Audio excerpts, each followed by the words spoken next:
Hello students, आज हम लोग लाइफ साइंस का चैप्टर 3 लाइफ प्रोसेसेस का बहुत ही एक इम्पॉर्टेंट टॉपिक फोटोसिंथेसिस का बारे में थोड़ा मोड़ा डिस्कशंस करेंगे। जैसे कि आप लोग जानते हो कि फोटोसिंथेसिस एक बहुत ही इम्पॉर्टेंट लाइफ प्रोसेस है, लेकिन इसके बारे में बहुत सारा चीज़ हम लोग को इस चैप्टर में पढ़ना होगा, इस टॉपिक में पढ़ना होगा। चैप्टर 3 एक बहुत बड़ा चैप्टर है, उसमें कई भाग हैं, 7 पार्ट्स हैं, उसमें से फोटोसिंथेसिस फर्स्ट पार्ट है। तो हम लोग फोटोसिंथेसिस के बारे में अब एक एक करके बहुत सारा चीज़ों को पढ़ेंगे। सबसे पहले हमें ये जानना है कि फोटोसिंथेसिस मतलब क्या होता है। हम जानते हैं कि आप ये जानते हो, वर्ड दे देखो, फोटो और सिंथेसिस। फोटो माने लाइट और सिंथेसिस माने production, means to produce something. तो हिंदी में क्या हुआ, प्रकाश संश्लेषण, मतलब प्रकाश की सहायता से आप कुछ बना रहे हो। तो क्या बना रहे हो? फूड बना रहे हो। तो यहाँ पर हम लोग देखेंगे कि किस तरीके से इस प्रोसेस के जरिए ग्रीन प्लांट्स अपने बॉडी में फूड को प्रोड्यूस करते हैं। तो सबसे पहले आपको इसका डेफिनेशन पढ़ना होगा। इसका डेफिनेशन एकदम मस्ट है, और वो बच्चा वाला डेफिनेशन देने से नहीं होगा कि ग्रीन प्लांट्स जिस प्रोसेस से अपना शरीर में भोजन बनाते हैं उस प्रोसेस को हम लोग फोटोसिंथेसिस बोलते हैं। The process by which green plants make food in their own body is called photosynthesis. This definition is not suitable for class 9 standard. तो क्लास 9 में आपको थोड़ा सा डिटेल्स में बताना होगा कि ये प्रोसेस कैसे कैरी आउट होता है। इसके लिए आपको जानना पड़ेगा, क्या जानना पड़ेगा? कंपोनेंट्स। क्या क्या कंपोनेंट्स माने क्या क्या उपादान, इस प्रोसेस के लिए क्या क्या उपादान, मतलब क्या क्या चीजों का जरूरत पड़ता है।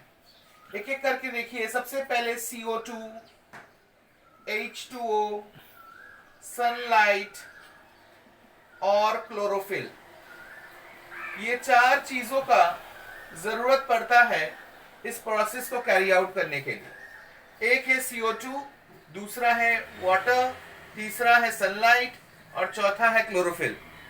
ये चार चीजों का जरूरत है। तो हमारा जो डेफिनेशन होगा, जो मैंने अभी पहले ही में ही बताया था, हमारा जो डेफिनेशन होगा इन चारों का जिक्र उसमें होना चाहिए। तो डेफिनेशन किस तरह होगा ना, हमें बोलना होगा कि पौधे means plants make food with the help of sunlight in chlorophyll cells with the help of carbon dioxide and water. ये इस तरीके से आपको डेफिनेशन को गठन करना होगा। आप लोग की बुक में इसका डेफिनेशन बहुत अच्छे से दिया गया है, लेकिन ख्याल करना होगा इन चारों का नाम उस डेफिनेशंस में मेंशन करना है। और बनता क्या है इन चारों से? फूड। वो फूड क्या है? ग्लूकोज। ये 5 नाम आपको फोटोसिंथेसिस के डेफिनेशन में बताने होंगे। तो सबसे पहले हम लोग क्या सीखे कि फोटोसिंथेसिस, व्हाट इज फोटोसिंथेसिस ना, it is a process carried out by plants in chlorophyll cells with the help of sunlight, and in which carbon dioxide react with water to form food which is in the form of glucose. This process is called photosynthesis. अब हम लोग components के बारे में थोड़ा details में पढ़ेंगे। Photosynthesis के कंपोनेंट्स जैसे मैंने आपको बताया कि 4 है, CO2, H2O, सनलाइट और क्लोरोफिल। इन चारों के बारे में आपको 2 क्वेश्चंस पूछे जा सकते हैं। एक है ये सोर्स, माने ये चारों कहां से पौधे को मिलते हैं, और दूसरा है रोल। रोल माने ये चारों क्या काम करते हैं इस प्रोसेस में, इन लोग का काम क्या है। इस मुद्दे में एक बात हम पहले ही बता दें कि इन चारों में से इन दोनों को कच्चा माल कहा जाता है, मतलब रॉ मटेरियल्स। रॉ मटेरियल्स बोलकर अलग से कभी कभी क्वेश्चंस पूछे जाते हैं। तो अब चारों का नाम मत दीजिएगा, इन दोनों को, मतलब कार्बन डाइऑक्साइड और वाटर, इन दोनों को हम लोग कच्चा माल यानी रॉ मटेरियल्स कहते हैं। इनको अलावा बाकी जो दोनों हैं ये सहायक भूमिका अदा करते हैं। तो इसीलिए इन चारों के बारे में आपको विस्तार में पढ़ना होगा। हम लोग आते हैं सबसे पहले सोर्स, अर्थात पौधे को इनको कहां से मिलता है। कार्बन डाइऑक्साइड पौधे को कहां से मिलता है? हम लोग सब जानते हैं, वायु से, मतलब एयर। वाटर कहां से मिलता है? पौधे को पानी कहां से मिलेगा? उसको मिट्टी के अंदर से मिलता है, जो जड़ उसका सोखता है। तो इसका मतलब ये इसको कहां से मिलता है? सॉइल। सनलाइट पौधे को कहां से मिलता है? सन से मिलता है। तो यहाँ क्या होगा, सन। और क्लोरोफिल कहां से मिलता है?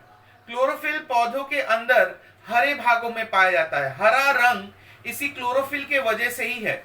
उसके शरीर में क्लोरोप्लास्ट नामक एक प्लास्टिड पाया जाता है। आप लोग जानते हो plastid is a component of a cell, और उस प्लास्टिड के अंदर क्लोरोप्लास्ट एक टाइप ऑफ प्लास्टिड है जो हरा रंग लाता है शरीर में। तो वो हरा रंग पौधे के जिन जिन अंगों में पाए जाते हैं उन अंगों में क्लोरोफिल सेल्स पाए जाते हैं, इसीलिए ये प्लांट बॉडी के अंदर पाया जाता है। ग्रीन पार्ट हम लोग लिख लेंगे, green part of the plant body. हम लोग जानते हैं कि पौधे के शरीर के अलग अलग रंग होते हैं। हम लोग फूल के पंखुड़ियों को देखते हैं, अलग अलग रंग के पाए जाते हैं, कोई पीला तो कोई लाल कोई गुलाबी। वो क्रोमोप्लास्ट के कारण से होता है। लेकिन जो हरा रंग है जो पौधे का तना में होता है, पत्ती में होता है, वो लेकिन क्लोरोफिल के वजह से ही होता है। और क्लोरोफिल है बोलकर ये प्रोसेस कैरी आउट हो सकता है। तो हम लोग चारों के सोर्स जान चुके हैं। अब रोल्स की ओर ध्यान देंगे। रोल्स की अगर हम लोग देखें तो सबसे पहले नीचे से करते हैं, फिर हम लोग ऊपर में जाएंगे। Chlorophyll is the main role maker in this process. सबसे पहला जो काम होता है वो क्लोरोफिल का होता है। ऐसा क्यों ना? ऐसा इसलिए क्योंकि बाकी तीन चीज हम लोग को भी मिलता है। बाकी जितने भी लिविंग बींग्स हैं पौधों को छोड़कर उनको ये तीनों चीज मिलते हैं। हम लोग को भी कार्बन डाइऑक्साइड मिल जाते होंगे, वाटर भी मिल जाते हैं, सनलाइट भी मिल जाते हैं। लेकिन क्लोरोफिल हमारे शरीर में ना होने के कारण हम लोग ये प्रोसेस को कैरी आउट नहीं कर पाते हैं। तो क्लोरोफिल क्या करता है ना? क्लोरोफिल करता है कि जो सनलाइट हमारे शरीर पे पड़ता है उस सनलाइट को वो एब्जॉर्ब कर पाता है। इसलिए इसका मेन काम होता है एनट्रैपिंग ऑफ सोलर एनर्जी। ये मेन काम है, एनट्रैपिंग ऑफ सोलर एनर्जी। अगर इस सोलर एनर्जी माने सनलाइट में जो एनर्जी पाई जाती है वो एनर्जी को कोई ट्रैप ही ना कर सके, फंसा ही ना पाए, तो फिर बाकी एनर्जी तो यूजलेस हो जाते हैं। इसीलिए क्लोरोफिल ये महत्वपूर्ण भूमिका अदा करते हैं कि वो लोग इस सोलर एनर्जी को ट्रैप कर लेते हैं। जब सोलर एनर्जी ट्रैप हो जाते हैं प्लांट बॉडी के अंदर, फिर उस एनर्जी को काम लगाते हुए फोटोसिंथेसिस का प्रोसेस कैरी आउट होता है। तो दूसरा देखिए सनलाइट, ये हम लोग अभी बताए सोलर एनर्जी माने ये क्या काम करता है? ये काम करता है एनर्जी प्रोवाइडर।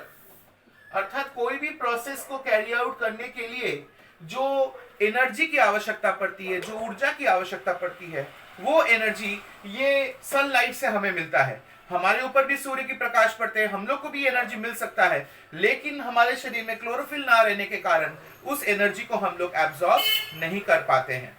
आगे आइए, यहां दो जन है CO2 और H2O। ये लोग takes part in the reaction to form glucose. अर्थात जो रिएक्शन होता है पौधे के शरीर में, उस रिएक्शन में ये लोग भाग लेते हैं और भाग लेके ग्लूकोज यानी पौधे का जो भोजन है, जिस भोजन पर पौधा नहीं बल्कि पूरा सजीव, पूरा लिविंग वर्ल्ड निर्भर करता है, उस लिविंग वर्ल्ड का भोजन अर्थात ग्लूकोज तैयार करते हैं। तो इस तरीके से इन चारों का सोर्स और रोल्स और विस्तार में आप लोग को नोट्स में मैं दे दूंगा, आप उसको जरूर देख के लिख कर इसको याद कर लीजिएगा। हाँ, तो ये शॉर्ट में मैंने इसका सोर्स और रोल्स बोला जो कि आपके दिमाग में रहेगा, और इसके बाद हम लोग आगे बढ़ेंगे और दूसरे तरफ और ध्यान अपना देंगे। अब हम लोग पढ़ेंगे सिग्निफिकेंस ऑफ फोटोसिंथेसिस। सिग्निफिकेंस माने फोटोसिंथेसिस हमारे लिए क्या सबसे इंपॉर्टेंट है। हमने बोर्ड पर 4 पॉइंट ऑलरेडी लिख दिए, जैसे कि आप लोग देख सकते हैं कि पहला है एनर्जी साइकिल, दूसरा है प्रोडक्शन ऑफ फूड, तीसरा है CO2-O2 बैलेंस और चौथा है अदर यूजेस।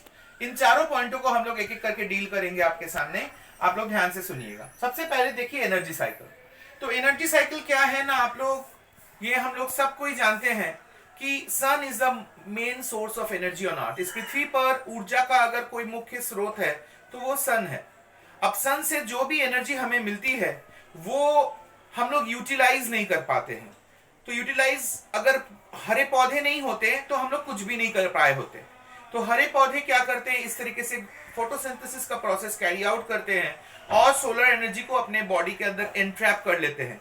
अगर ये ग्रीन प्लांट्स नहीं होते और अगर ये फोटोसिंथेसिस नहीं होता तो ये सोलर एनर्जी जो हमारे इस पूरे विश्व में इतना ज्यादा अमाउंट में आता है ये बेकार चला जाता। तो इसलिए ये पहला पॉइंट बहुत इंपॉर्टेंट है कि अगर पौधे नहीं होते और प्रकाश संश्लेषण या फोटोसिंथेसिस जैसा प्रोसेस नहीं होता तो ये सोलर एनर्जी जो इतना ज्यादा परिमाण में हम लोग को रोज मिलता है, बिना शुल्क बिना कोई मेहनत किए रोज मिलता है, वो बेकार चला जाता। तो इसलिए फर्स्ट इंपॉर्टेंट ऑफ फोटोसिंथेसिस है ये एनर्जी साइकिल। ये एनर्जी पहले हरे पौधों में आते हैं और हरे पौधों के बाद ये उसके शरीर में संचित रहते हैं, स्टोर्ड रहते हैं, उससे सजीव जीवित रहते हैं और फिर हम लोग बाकी जितने भी सजीव हैं हम लोग उसको भोजन के रूप में ग्रहण करते हैं, प्रत्यक्ष या परोक्ष रूप से, डायरेक्टली और इनडायरेक्टली हम लोग ग्रीन प्लांट से ही अपना भोजन लेते हैं और वो एनर्जी फिर हम लोग के अंदर ट्रांसफर हो जाता है और इसी तरीके से ये एनर्जी एक रूप से दूसरे रूप में चेंज होता रहता है। अब सेकेंड पॉइंट में देखिए, production of food. Production of food भी एनर्जी साइकिल की तरह ही है कि अगर ग्रीन प्लांट्स इस प्रोसेस के जरिए फूड नहीं बना पाए होते तो ग्रीन प्लांट्स जीवित नहीं रहते और अगर ग्रीन प्लांट्स जीवित नहीं रहते तो बाकी लिविंग वर्ल्ड जो पूरा अपना फूड के लिए उसी पर निर्भर करता है, प्रत्यक्ष या परोक्ष, जैसे मैंने बताया डायरेक्टली और इनडायरेक्टली। कुछ होते हैं शाकाहारी जो डायरेक्टली प्लांट्स को ही लेते हैं, खाते हैं अपने भोजन के रूप में, और कुछ होते हैं नॉन वेज यानी मांसाहारी। वो लोग क्या करते हैं, जिनको खाते हैं, क्या खाते हैं वो लोग, खाते हैं चिकन खाते हैं या और कोई प्राणी के शरीर के मांस खाते हैं। वो प्राणी के शरीर के मांस वो प्राणी भी लेकिन पौधे पर ही जीवित रहते हैं। इसलिए डायरेक्टली या इनडायरेक्टली हम लोग लेकिन ग्रीन प्लांट्स पर ही अपने फूड के लिए डिपेंड करते हैं। ओके, अब आते हैं थर्ड पॉइंट में। ये बहुत ही इंपॉर्टेंट पॉइंट है और ये पॉइंट आपको स्पेशली ध्यान रखना होगा क्योंकि इस पर बहुत क्वेश्चन आता है। क्या लिखे हैं, CO2-O2 बैलेंस। CO2-O2 बैलेंस क्या है कि हम लोग सब जानते हैं कि लिविंग ऑर्गेनिजम्स क्या सांस लेते हैं, कौन सा गैस सांस लेते हैं, ऑक्सीजन, राइट। तो ऑक्सीजन गैस सांस लेने के बाद हम लोग छोड़ते क्या है, कौन सा गैस हम लोग सांस छोड़ते हैं, वो है कार्बन डाइऑक्साइड। तो इस पूरे दुनिया में जितने भी ऑक्सीजन होगा आकाश में वो हम लोग यूज करते हैं रेस्पिरेशन के लिए और फिर हम लोग सांस छोड़ते हैं क्या, कार्बन डाइऑक्साइड। तो अगर यही रवैया हर समय बरकरार रहेगा तो इस आसमान में, इस वायुमंडल में जितना भी ऑक्सीजन की मात्रा होगा वो धीरे धीरे कम होती जाएगी। लेकिन ये नहीं होता है। ऐसा क्यों ना, इसलिए क्योंकि फोटोसिंथेसिस में ठीक उल्टा रिवर्स रिएक्शन होता है। फोटोसिंथेसिस में हरे पौधे कार्बन डाइऑक्साइड को ले लेते हैं, उन लोग को जरूरत है, और उल्टा वो लोग क्या त्यागते हैं, वो लोग त्यागते हैं ऑक्सीजन। तो ये एक रिवर्स प्रोसेस है और ये एकमात्र इसीलिए हम लोग बार बार देखते हैं, टीवी में विज्ञापन आते हैं कि पौधे लगाइए और अपने जीवन को सुरक्षित बनाइए। Plant trees save life. तो ट्रीज से हमारे जीवन क्यों सुरक्षित रहेंगे, क्योंकि ट्रीज हम लोग को ऑक्सीजन देते हैं, वो ऑक्सीजन जिसके बिना हम लोग कोई जीवित ही नहीं रह पाएंगे। तो इसीलिए जितना ज्यादा हम लोग पेड़ लगाएंगे उसी से हमें ऑक्सीजन मिलेगी और ऑक्सीजन से ही हम लोग जीवित रह सकते हैं। तो इसीलिए ये CO2-O2 बैलेंस का ये पॉइंट आपको अच्छे से याद करना होगा, समझना होगा और इसी पॉइंट से आपको अलग से भी क्वेश्चन पूछे जा सकते हैं। अब आते हैं चौथे पॉइंट में, अदर यूज। अदर यूज में हम लोग क्या देखें कि सिर्फ पौधे से हम लोग ये तीन जो ऊपर पॉइंट्स लिखे हैं यही निर्भरशील नहीं है। हम लोग सिर्फ सांस लेते हैं ऐसा बात नहीं है, हम लोग सिर्फ भोजन खाते हैं ऐसा बात नहीं है, और हम लोग सिर्फ एनर्जी के लिए खाते हैं ऐसा बात नहीं है। और भी बहुत से चीज हैं जो आप जानते हो, हम जानते हैं, जो हमें पौधे से मिलते हैं। क्या, फल। एक सबसे पहले जो दिमाग में आता है कि फल हम लोग पाते हैं पौधे से, और फूल पाते हैं, फिर लकड़ी पाते हैं जो फर्नीचर्स घर के बनते हैं, और क्या ना, कागज जो किताब में आप पढ़ रहे हो वो कागज भी हमें पौधे से मिलते हैं, और दवाइयाँ, आयुर्वेदिक दवाइयाँ और बहुत सारी दवाइयाँ जड़ी बूटियों से बनते हैं, वो दवाइयाँ की स्रोत भी पेड़ पौधे ही हैं। तो इस तरीके से अदर यूजेस में वो सारे वो लाभ जो हमें पेड़ पौधे से मिलते हैं, जो पेड़ पौधे अगर ना हो तो हमें ना मिले, ये सारे पॉइंट्स इस 4 पॉइंट में आ जाते हैं। तो इस तरीके से सिग्निफिकेंस ऑफ फोटोसिंथेसिस आपके लिए बहुत इंपॉर्टेंट है, इनको आप जरूर याद करिएगा। अब हम लोग आए हैं प्रोसेस ऑफ फोटोसिंथेसिस पढ़ने। ये बहुत मतलब विस्तार में पढ़ने वाला जगह है जहां से बहुत छोटे छोटे क्वेश्चंस आएंगे।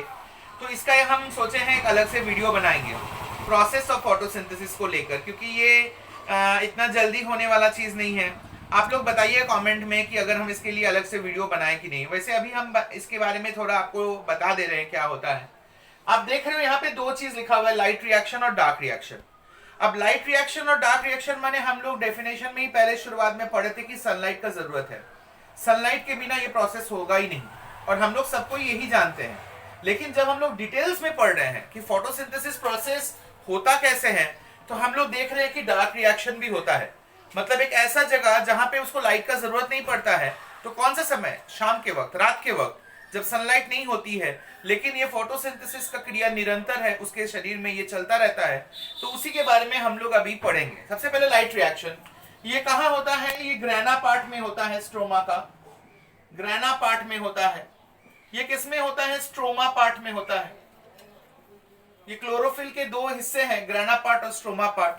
ये लाइट डिपेंडेंट है, माने इसके बिना, लाइट के बिना ये चलेगा नहीं, और इसमें ये लाइट इंडिपेंडेंट है, अर्थात लाइट अगर नहीं भी होगा तो भी ये प्रक्रिया चलती रहेगी निरंतर। इसमें मेन चीज है फोटोलिसिस और फोटोफॉस्फोरिलेशन। ये दो प्रोसेस इसमें बहुत जरूरी है। इसमें सीरीज ऑफ रिएक्शन, मतलब एक रिएक्शन नहीं होती है बल्कि बहुत सारे रिएक्शंस होते हैं, और सीरीज ऑफ रिएक्शंस के अंत में जाके ग्लूकोज तैयार होता है। तो ये दोनों का हम लोग एक डिफरेंस की तरह पढ़े हैं। इसको आप लोग डिफरेंस की तरह भी आएगा ही, क्वेश्चंस आप लोग पढ़ सकोगे, लेकिन अलग से ये जो प्रोसेस है ये हम लोग अलग से एक वीडियो बनाएंगे जहां सिर्फ प्रोसेस के ऊपर आपको ध्यान देना होगा, जो नेक्स्ट टाइम नेक्स्ट वीडियो में आप लोग देखिएगा। तो इसी के साथ मोटा मोटी फोटोसिंथेसिस का ये जो पार्ट है ये कवर हुआ। एक बार रिकैप कर लेते हैं। सबसे पहले हम लोग को फोटोसिंथेसिस क्या है पढ़ना होगा, फोटोसिंथेसिस के लिए क्या क्या जरूरी है, जो कंपोनेंट्स के बारे में बताए थे वो पढ़ना होगा। फिर इंपॉर्टेंस, 4 पॉइंट हमने लिखा, वो चारों पॉइंट पढ़ लीजिएगा। अंत में ये दोनों के बीच में डिफरेंस, ये आपको देखना होगा। लेकिन सबसे गौर करने वाली बात ये है कि लाइफ साइंस में इस चैप्टर से बहुत छोटे छोटे प्रश्न बनाए जा सकते हैं। जैसे एग्जाम्पल के तौर पे मैंने पूछा कि प्रकाश संश्लेषण कब और क्यों होती है, when does photosynthesis takes place and why. तो व्हेन माने कब, तो आपको दिमाग लगाना होगा कि क्योंकि सनलाइट का बात है तो सनलाइट सिर्फ दिन में होती है, तो इसीलिए ये प्रोसेस दिन में कैरी आउट होता है। और क्यों होती है? Because it is a sunlight oriented process. Sunlight अगर नहीं होगा, अगर सोलर एनर्जी नहीं मिलेगा, तो ये प्रोसेस स्टार्ट ही नहीं होगा। इसीलिए ये सिर्फ दिन के समय होने वाली एक प्रोसेस है। एक क्वेश्चन और भी हम लोग इस तरह का सोच सकते हैं कि ये प्रोसेस कहां पर होती है और क्यों होती है, क्यों ये जड़ों पे नहीं होती है, मींस रूट्स में क्यों नहीं होते हैं।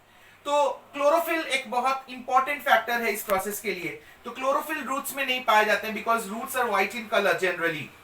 तो since roots are white in colour they are devoid of any chlorophyll, उन लोग के अंदर क्लोरोफिल नहीं होते हैं, और अगर क्लोरोफिल नहीं होंगे तो प्रोसेस स्टार्ट होगा ही नहीं। और एक बात की, रूट्स जो है जमीन के अंदर है, तो वहां सनलाइट भी भेद करके नहीं पहुंच पाएगी, इसलिए भी नहीं होते हैं। तो ये सारे चीज आपको देखना होगा। एक और एक पॉइंट जो आपको बोलना जरूरी है कि फोटोसिंथेसिस को कार्बन एसिमिलेशन प्रोसेस क्यों कहते हैं। कार्बन एसिमिलेशन, हिंदी में कार्बन का स्वांगीकरण, क्यों? तो सबसे पहले आपको जानना होगा कार्बन एसिमिलेशन माने एक ऐसा रिएक्शन जहां कार्बन मॉलिक्यूल्स बनते हैं। तो हम लोग यहाँ क्या देखे हैं, फोटोसिंथेसिस में ग्लूकोज बनते हैं, और ग्लूकोज का केमिकल फॉर्मूला क्या है, C6H12O6, ये है ग्लूकोज का फॉर्मूला। तो आप देख रहे हो C6 लिखा हुआ है, अर्थात 6 एटम्स कार्बन के हैं जो बन रहे हैं इस रिएक्शन में। तो इसी कारण से फोटोसिंथेसिस को कार्बन एसिमिलेशन भी कहा जाता है। इस तरीके से छोटे छोटे क्वेश्चंस आपको इस चैप्टर में पढ़ने होंगे, जो आप लोग भी बुक में पाओगे। आप लोग के मन में कुछ और भी क्वेश्चंस आएंगे तो आप जरूर कमेंट करो, हमको वीडियो में बताओ, आप व्हाट्सएप में बताओ। मैं इस बार आपका मेरा व्हाट्सएप नंबर आप लोग को दे दूंगा, जिससे कि आप लोग अगर चाहो तो कुछ आप लोग के मन में क्वेश्चंस होगा तो इस वीडियो के बाद आप लोग कर सकते हो। उम्मीद है कि आप लोग को ये वीडियो समझ में आया होगा, और आप लोग इसको अपने दोस्तों को भी बताइएगा कि देखें और इससे थोड़ा लाभ उठाएं। Thank you.